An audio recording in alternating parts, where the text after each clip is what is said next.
नमस्कार, जय माता की। आप सबका स्वागत है हमारे इस चैनल पे, जिसमें आज हम विशेष रूप से अपने ग्रहों की श्रृंखला में जिस मुख्य ग्रह के ऊपर चर्चा करेंगे वह है केतु।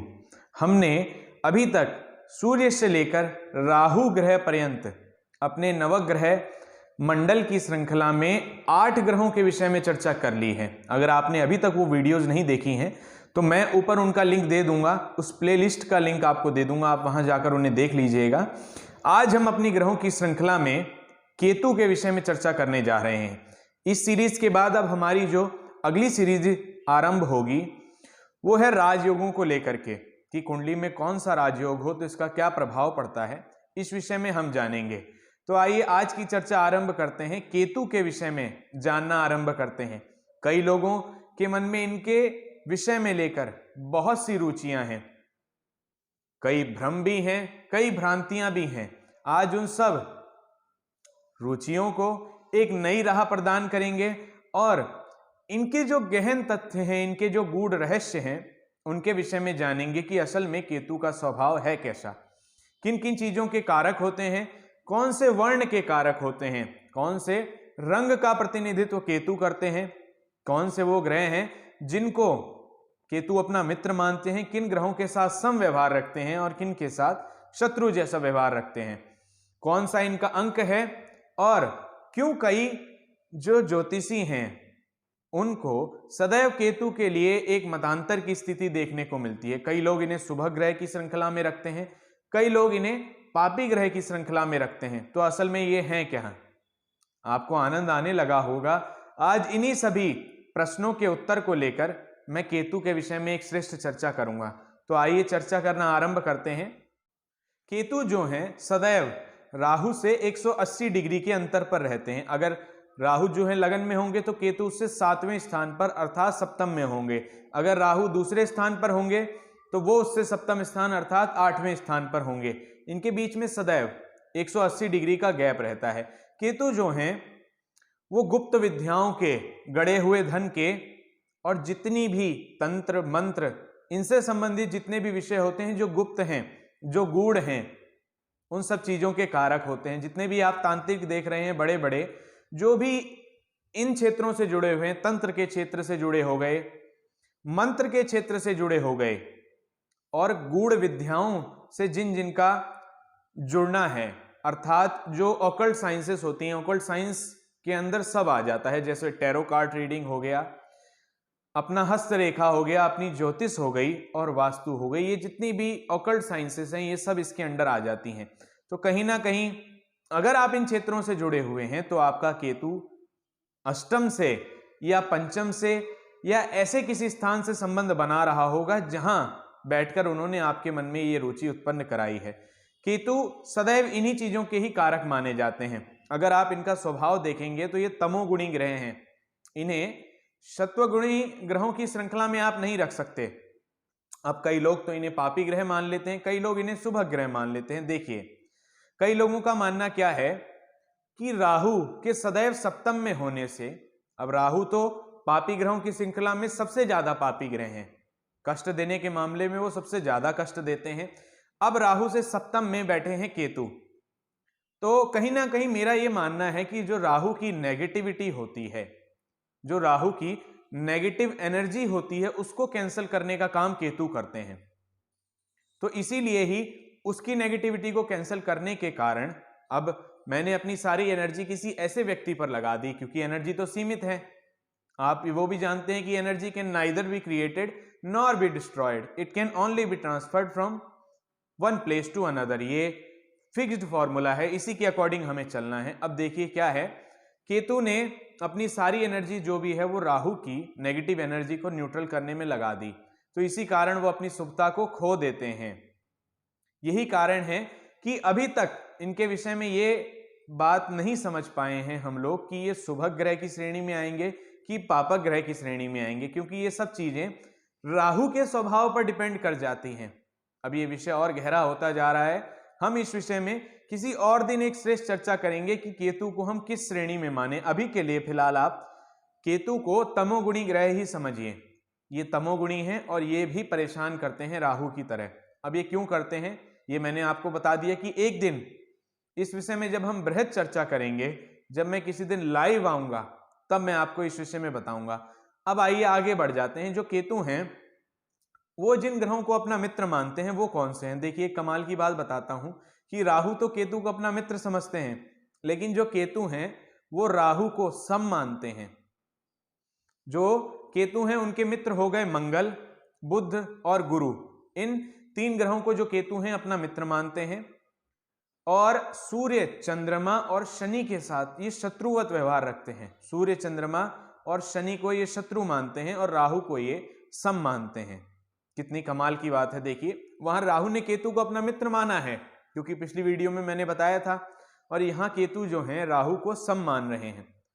तो व्यक्ति कितना भी बुरा क्यों ना हो, अगर उसकी संगति ठीक है तो कहीं ना कहीं उसे अच्छी संगति का समझा जाता है। अब ये एक पंच लाइन है, आप इसे स्वयं समझिए कि इसका क्या अर्थ हो सकता है। जो केतु हैं उनका अंक है 7 नंबर की अगर आप बनावट को देखेंगे तो ये जिस तरह की इनकी बनावट है, अब देखिए यहां से अगर मैं वैदिक में आपको ले चलूं तो वैदिक में इनकी बनावट देखिए 7 की कैसी होती है, वैसा ही इनका भी स्वभाव होता है। क्योंकि जो केतु हैं उनके पास में गर्दन नहीं है, केवल धड़ है। मतलब केतु से प्रभावित व्यक्ति कैसा होगा, सीकर होगा। उसे हमेशा कुछ नया सीखने का लगा ही रहता है, एक चीज पर कभी नहीं टिकते हैं बार बार, क्योंकि अपना ब्रेन नहीं है।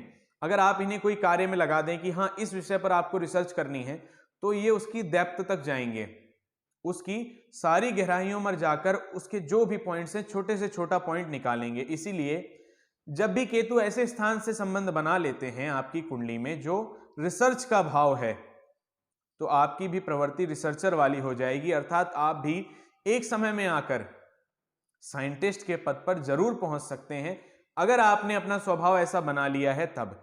अब देखिए कई बार क्या होता है कि केतु अगर पंचम से संबंध बना लें, अष्टम से संबंध बना लें, तो कई स्थितियों में मैंने देखा है कि पेट से जुड़ी हुई समस्याएं बहुत अधिक कर देते हैं। अब इनका क्या निवारण है, अगर आपको केतु तंग करने लगे हैं तो इससे बचने के लिए आप क्या कर सकते हैं, इसका मैं आपको एक बड़ा मुख्य उपाय बताऊंगा। इस उपाय को आप जरूर करिएगा, अब वो मैं आपको वीडियो के अंत में बताऊंगा। अब आइए आगे बढ़ते हैं कि केतु से जुड़े हुए कार्य क्षेत्र कौन से हैं। तंत्र, मंत्र और जितने भी ये ऑकल्ट साइंसेस होती हैं ये सब केतु के अंडर आ जाती हैं, क्योंकि केतु जो हैं बृहस्पति, अब बृहस्पति जो है वो तो गुरु हैं, केतु उनके शिष्य हैं, आप ये मान सकते हैं। केतु को पुजारी की पदवी भी दी जाती है, केतु जो है पुजारी भी समझे जा सकते हैं, क्योंकि जो गुरु का शिष्य है वो अभी पूर्ण रूप से गुरु नहीं बना है, लेकिन गुरुवत उसका भी व्यवहार है, तो आप इसे पुजारी समझ सकते हैं। तो केतु जो है गुरु की जो 2 राशियां होती हैं, एक मीन राशि और एक धनु राशि, उसमें से जो मीन राशि होती है उसे अपनी स्वराशि मानते हैं, और जो धनु राशि होती है उस पर जाकर वो स्वयं को उच्च का महसूस करते हैं, वो उनकी उच्च राशि मानी जाती है। अब देखिए मानने को तो केतु पापी ग्रह हैं, कई लोग इन्हें तमोगुणी ग्रह कहते हैं, लेकिन अब तमोगुणी हैं तो ये गुरु की राशि पर जाकर उच्च के कैसे हुए, विचारणीय बात है। आप स्वयं विचार करिए, इसके जो भी तर्क आपके ब्रेन में आते हैं, क्योंकि मेरा कार्य केवल आपको बताना नहीं है, आपके मन में रुचि भी उत्पन्न करना है, तो इसके तर्क जो भी आपके मन में आए उसे आप कमेंट करके बताइए। अगर आप सही जगह पर पहुंच गए फिर तो बहुत अच्छा, और अगर कहीं भी डायरेक्शन आपकी मुड़ेगी तो मैं आपको उसी समय ही उसकी एक सही राह बताऊंगा कि क्यों ऐसा है। अभी के लिए मैं केवल आपके मन में रुचि उत्पन्न कराना चाहता हूं, इसीलिए मैं कई बातों को छोड़ दे रहा हूं। केतु से जुड़े हुए व्यापारों के बारे में हमने जान लिया कि प्रोफेशंस कौन से होते हैं। केतु जो है अग्नि तत्व के ग्रह हैं, असल में मंगल के जैसा इनका स्वभाव है। कहते हैं शनिवत राहु कुजवत केतु, अर्थात मंगल के जैसा जिसका स्वभाव है वो है केतु।